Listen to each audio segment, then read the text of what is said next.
El teléfono temblaba en las manos de la joven mientras su voz se quebraba. Detrás de ella, escondido tras la puerta entreabierta, un hombre con ropa elegante contenía la respiración. Carlos Romero, 38 años, dueño del hotel de 5 estrellas más lujoso de Madrid, se había hecho pasar por un huésped normal para probar al nuevo personal. Pero lo que estaba a punto de escuchar en esa llamada lo cambiaría todo. La nueva camarera, con los guantes amarillos aún manchados de jabón, presionaba el teléfono contra su oído mientras las lágrimas comenzaban a caer. Sus siguientes palabras revelarían un secreto tan desgarrador que Carlos tendría que tomar una decisión imposible. Esta es la historia de cómo un engaño pensado para desenmascarar a los deshonestos terminó revelando la verdad más pura que un corazón humano puede contener. Carlos Romero había construido su imperio en 13 años. El Hotel Real de Madrid era su creación. 5 pisos de lujo en el corazón de la capital, cerca de la Puerta del Sol. 200 habitaciones, 3 restaurantes con estrellas Michelin, un spa para VIPs. Pero el éxito tenía un precio: la paranoia constante. En los últimos meses había notado discrepancias en las cuentas, suministros que costaban demasiado, toallas que desaparecían, dinero de la caja que no cuadraba. El director Javier Martín aseguraba que todo estaba bajo control, pero Carlos ya no confiaba. Así que decidió hacerse pasar por un huésped normal, sin nombre famoso, sin trato especial. Solo Carlos García, comerciante de Barcelona, reservó una habitación estándar con documento falso. Quería ver cómo funcionaba su hotel cuando el dueño no miraba. Los primeros días fueron reveladores. El camarero del bar que servía copas más pequeñas, el mesero del restaurante que se embolsaba propinas, pequeñas deshonestidades. Pero no era suficiente. Quería pruebas concretas del personal de limpieza.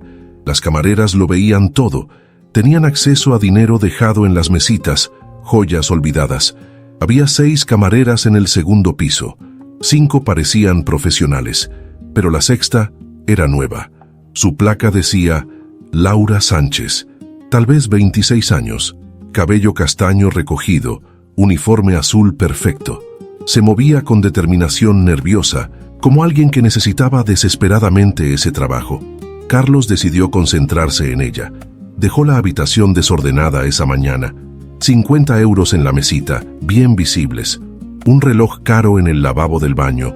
Un collar de oro en la cama. Cebos perfectos. Salió, pero se quedó en el pasillo escondido.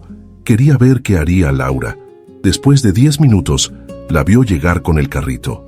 Tocó 3 veces, sin respuesta. Entró dejando la puerta entreabierta. Carlos se acercó silenciosamente.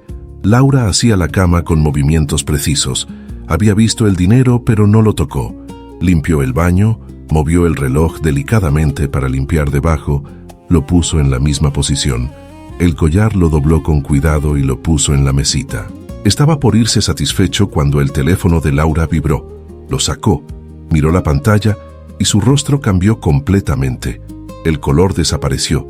Los ojos se llenaron de miedo. Respondió con manos temblorosas, y lo que Carlos escuchó lo cambió todo. La voz de Laura cuando respondió era completamente diferente. Pequeña, rota, desesperada. Carlos se apretó contra la pared, conteniendo la respiración. Laura hablaba con el hospital. Dijo que sí, era la madre de Diego Sánchez que había recibido el mensaje urgente. Mientras escuchaba, las piernas comenzaron a temblar. Se apoyó en la cama. Luego se sentó como si no pudiera seguir de pie. Con la mano libre se presionó la boca para ahogar un sollozo. Carlos solo escuchaba a su lado, pero era suficiente. Algo terrible estaba pasando. Ella seguía diciendo que entendía, que iría enseguida, que hiciera todo lo necesario, que el dinero no era problema, aunque claramente lo era. Cuando colgó, permaneció inmóvil. Los hombros temblaban. Luego se levantó de golpe, se secó los ojos violentamente y terminó frenéticamente la limpieza. Los movimientos se habían vuelto mecánicos mientras las lágrimas caían silenciosamente. Carlos no sabía qué hacer. Había venido a descubrir ladrones, no esto, pero había algo en la desesperación silenciosa de Laura que le estrujaba el corazón. Laura terminó en tiempo récord. Todo estaba perfecto. El dinero exactamente donde lo había dejado. El reloj sin tocar. el collar puesto a salvo en la mesita. No había robado nada. Sin embargo, estaba en crisis, y Carlos se dio cuenta de que no podía ignorarlo. Llamó a Javier, pidió información sobre Laura Sánchez, contratada hace una semana, referencias perfectas, desesperadamente necesitada del trabajo, madre soltera con un hijo, despedida de su trabajo anterior cuando pidió demasiados permisos por emergencias familiares. Carlos preguntó qué tipo de emergencias, algo sobre el hijo enfermo, pero Javier no sabía detalles. Carlos se quedó sentado en la cama que Laura había hecho con cuidado. Miró el dinero, 50 euros, nada para él. Para Laura probablemente una fortuna. Sin embargo, no los había tocado. Tomó una decisión. Descubriría qué había pasado, no como dueño, sino como ser humano. Carlos pasó el resto del día haciendo investigaciones discretas. Lo que descubrió le estrujó el corazón. Diego Sánchez tenía 7 años. Había nacido con una enfermedad genética rara que afectaba pulmones y corazón. Necesitaba cuidados constantes y medicinas costosas. Laura lo había criado sola después de que el padre desapareciera al descubrir la enfermedad. Durante 6 años había luchado para mantenerlo vivo, trabajando dobles turnos, pidiendo préstamos imposibles, vendiendo todo. Un mes antes, Diego había empeorado. Necesitaba una cirugía que costaba 40.000 euros. El sistema público lo haría, pero la lista de espera era de 8 meses. Los doctores decían que Diego no tenía 8 meses. Tenía quizás 3 meses, 4 con suerte. Laura había intentado desesperadamente conseguir el dinero. Todos los bancos habían rechazado. Ya estaba demasiado endeudada. La familia no podía ayudar. Una recaudación de fondos online había reunido 3.000 euros. Una gota en el océano. Luego fue despedida porque pedía demasiados permisos para Diego. Sin trabajo, sin dinero, con un niño moribundo. El trabajo en el Hotel Real había sido un milagro. Con cada sueldo ahorraba cada céntimo. Saltaba comidas. Caminaba en lugar de tomar el autobús. Compraba ropa usada. Todo para Diego. Pero nunca sería suficiente. Incluso ahorrando todo durante 6 meses, no alcanzaría la mitad de la suma. Y Diego no tenía 6 meses. Carlos leyó todo y sintió algo que no sentía desde hacía mucho. Había construido su imperio endureciendo el corazón, pero mirando las fotos de Laura con el niño pequeño frente al hospital, algo dentro de él se rompió. Al día siguiente llamó al hospital, haciéndose pasar por familiar. La enfermera fue firme. Diego estaba estable, pero el tiempo se acababa. Quizás 6 semanas antes de que las condiciones se volvieran irreversibles, la cirugía era necesaria de inmediato. Carlos preguntó el costo exacto. 42.000 euros. Imposible para una camarera. Ridículo para un millonario. No pudo dormir esa noche. Pensaba en Laura limpiando, llorando, que no había robado 50 euros. Pensaba en Diego, que no había hecho nada para merecer esa enfermedad. Podría pagar fácilmente. 42.000 euros eran menos que su último cuadro para el vestíbulo, pero dar el dinero significaba revelar quién era. Involucrarse, abrir una puerta cerrada durante años. A las 3 de la mañana tomó una decisión. No daría el dinero directamente. Debía encontrar una forma que permitiera a Laura mantener la dignidad mientras él hacía lo que su corazón de repente le decía. Carlos pasó los días siguientes elaborando un plan. Debía ser perfecto. Laura no debía saber que el dinero venía de él. Habló con Javier sobre organizar una lotería para el personal. Premio 50.000 euros. Suficiente para la cirugía de Diego. Javier pensó que era extraño, pero Carlos era el dueño. El problema era hacer que Laura ganara sin que pareciera arreglado. Tuvo una idea, una competición basada en el trabajo. La camarera con las mejores reseñas de los huéspedes en un mes ganaría. Perfecto porque Laura era buena, quizás la mejor. En los días siguientes continuó fingiendo ser huésped normal. Siempre pedía que Laura limpiara su habitación. Cada vez dejaba reseñas entusiastas. También hablaba con otros huéspedes que conocía, pidiendo que solicitaran a Laura y dejaran reseñas positivas si el trabajo era bueno. Y el trabajo siempre era bueno. Observaba a Laura desde lejos. Veía cómo llegaba media hora antes, cómo se quedaba una hora después, cómo nunca se quejaba. Una semana después, Laura estaba limpiando una suite cuando el teléfono sonó. Carlos estaba cerca. Fingía esperar el ascensor. Era el hospital. Diego había tenido una crisis respiratoria. No crítico, pero una advertencia. El tiempo se acababa. Laura intentó mantener la calma. Dijo que estaba haciendo todo lo posible. Por favor, mantuviera a Diego estable. Iría después del trabajo. Cuando colgó, no lloró. Miraba el teléfono con expresión vacía. Era la expresión de quien había luchado tanto que no tenía más lágrimas. Solo determinación despiadada, porque rendirse significaba perderlo todo. Carlos sintió algo endurecerse en una decisión. No podía esperar un mes. Diego no tenía un mes. Debía actuar ahora. Llamó al mejor cirujano cardiovascular pediátrico de España. Explicó la situación sin dar nombres. Preguntó cuánto tiempo tenía realmente Diego. El cirujano fue brutal. Con esos síntomas, quizás 3 semanas, 4 como máximo. La cirugía era necesaria inmediatamente. 3 semanas. No podía esperar. Debía actuar. Pero ¿cómo sin revelar todo? ¿Cómo dar a Laura el dinero sin destruir su dignidad? Pasó la noche pensando. Al amanecer tenía un plan. Arriesgado, complicado. Requeriría revelar parcialmente quién era. Pero era la única forma de salvar a Diego y permitir que Laura mantuviera la cabeza alta. Al día siguiente, Carlos pidió a Javier que convocara a Laura a su oficina. Cuando Javier preguntó por qué, Carlos simplemente dijo que lo hiciera sin preguntas. Había algo en su voz que hizo que el director no insistiera.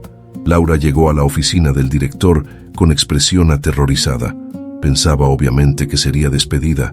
Tenía las manos apretadas delante, los nudillos blancos. Cuando entró y vio a Carlos sentado detrás del escritorio junto a Javier, pareció aún más confundida.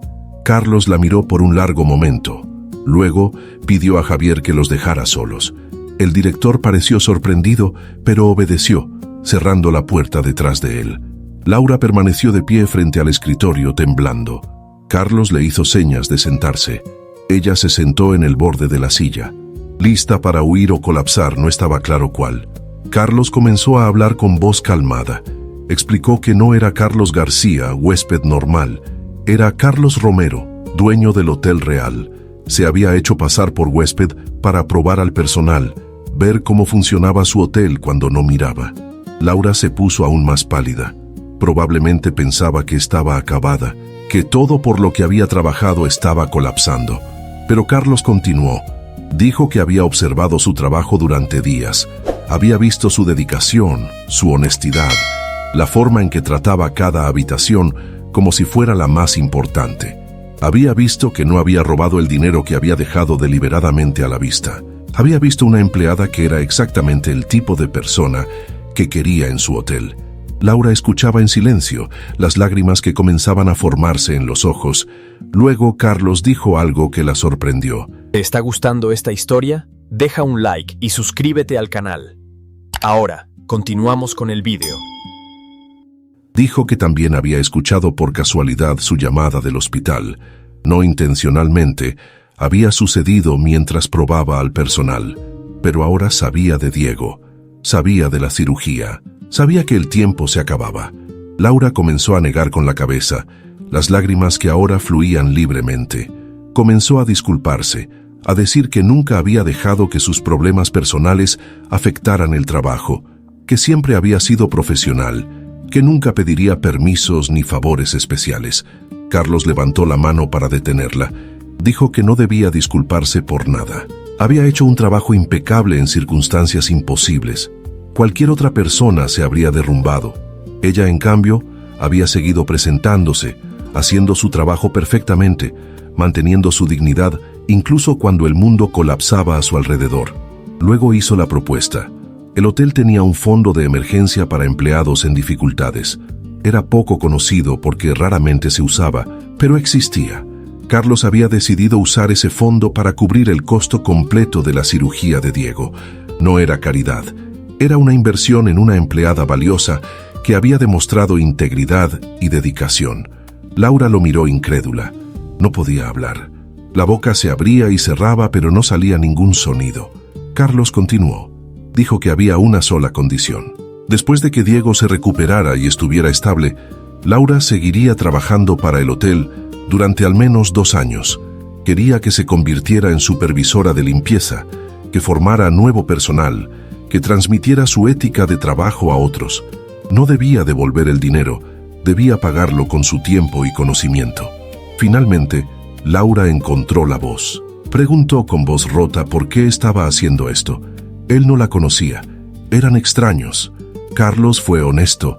Dijo que había construido su imperio poniendo las ganancias antes que las personas.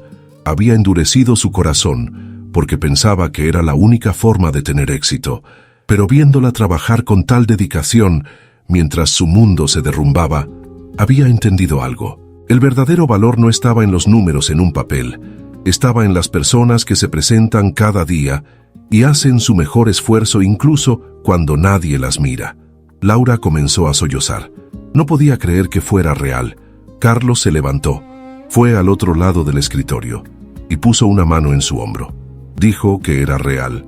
Diego tendría su cirugía y ella no tendría que llevar ese peso sola más. Laura se levantó de repente y abrazó a Carlos, sollozando contra su camisa costosa. Él se sorprendió por un momento, luego lentamente devolvió el abrazo. Era extraño. No había abrazado a alguien con verdadera emoción en años, pero se sentía correcto. Cuando Laura se calmó lo suficiente para hablar, preguntó cuándo podía programar la cirugía. Carlos dijo que ya había llamado al mejor cirujano de España. La cirugía estaba programada para la semana siguiente. Diego sería trasladado a una clínica privada donde tendría los mejores cuidados posibles. Laura no podía dejar de llorar y agradecer. Carlos le dijo que fuera a casa, que estuviera con Diego, que se tomara todo el tiempo que necesitara.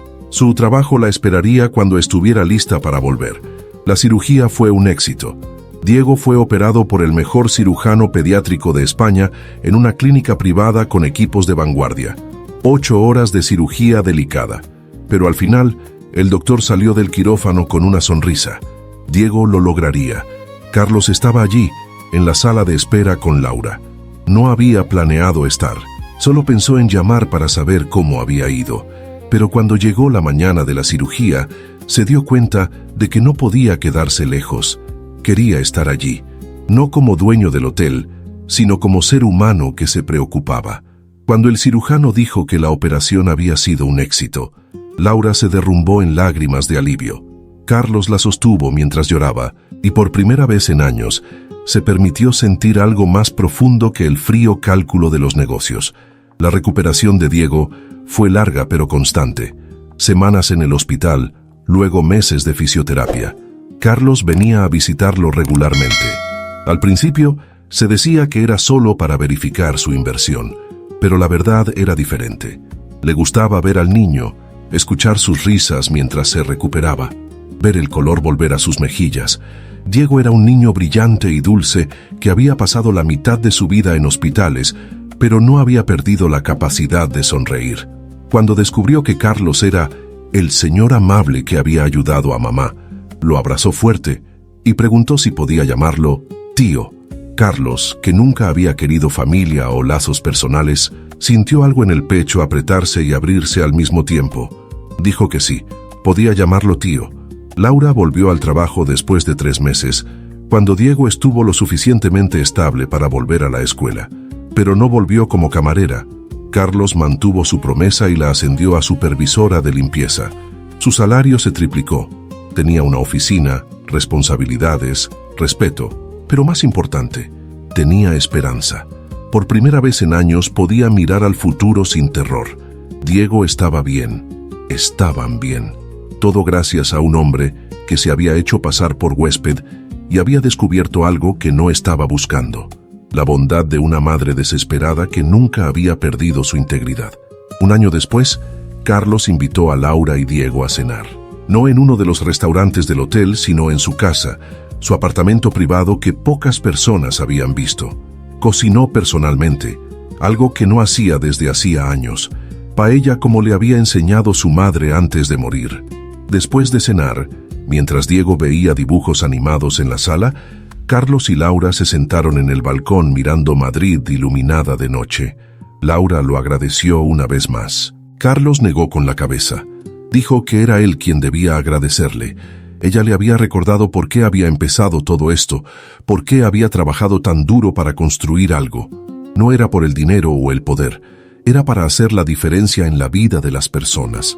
Laura dijo algo que él nunca olvidaría. Dijo que Dios había enviado a Carlos disfrazado de huésped normal, porque a veces los milagros llegan camuflados.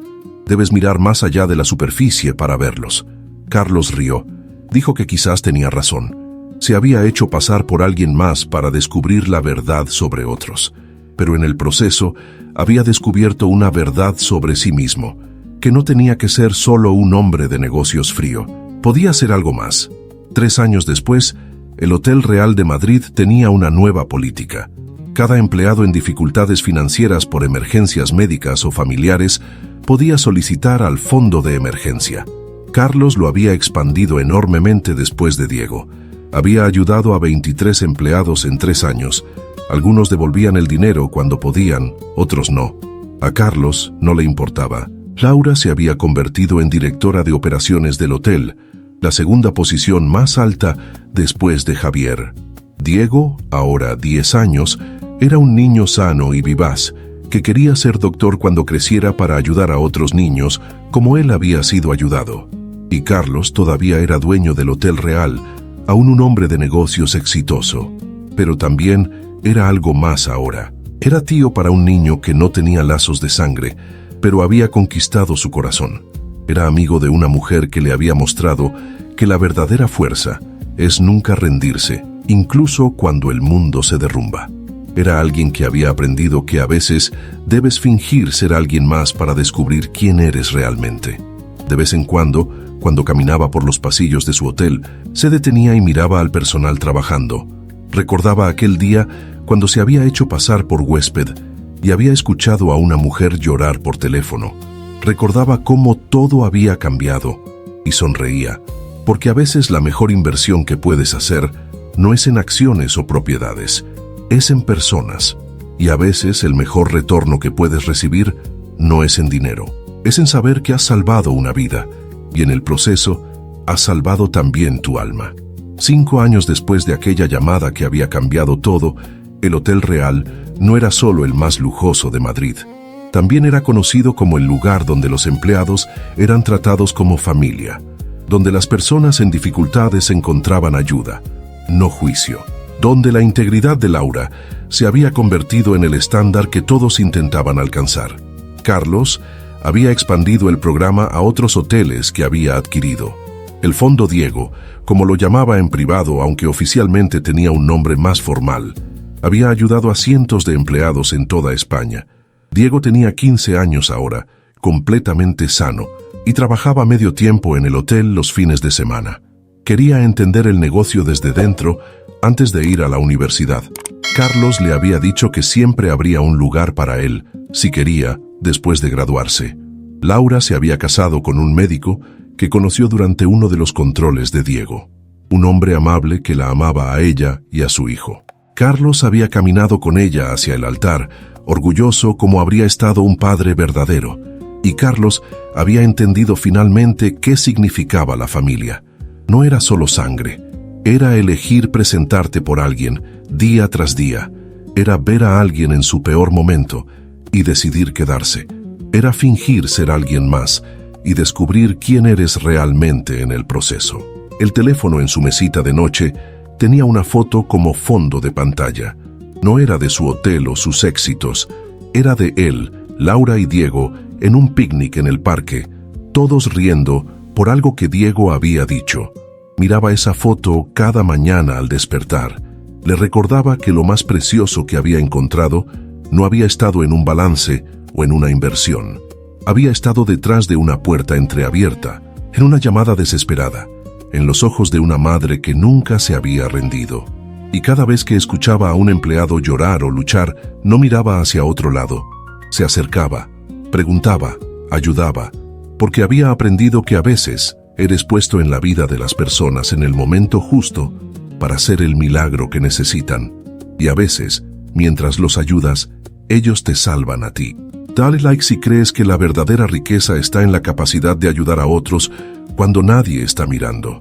Comenta contándonos de un momento en que alguien creyó en ti cuando todos los demás habían dejado de hacerlo. Comparte esta historia para recordar al mundo que los milagros aún existen, pero a veces llegan disfrazados. Suscríbete para más historias que demuestran que un solo gesto de bondad puede cambiar el curso de una vida entera. En el mundo donde vivimos todo parece ser una transacción. Damos para recibir, ayudamos para ser ayudados, invertimos por un retorno.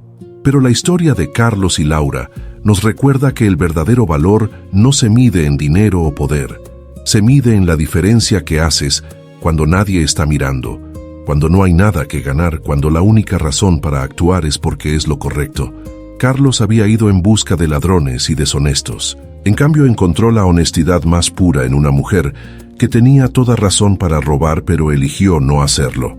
Y esa elección, esa pequeña demostración de integridad en un momento de desesperación, había salvado no solo la vida de un niño, sino también el alma de un hombre que había olvidado cómo sentir. Esta historia nos enseña que a veces debemos quitarnos nuestras máscaras y fingir ser alguien más para descubrir quiénes somos realmente, y que los milagros suceden todavía, cada día, en las manos de personas comunes que toman decisiones extraordinarias cuando nadie las mira.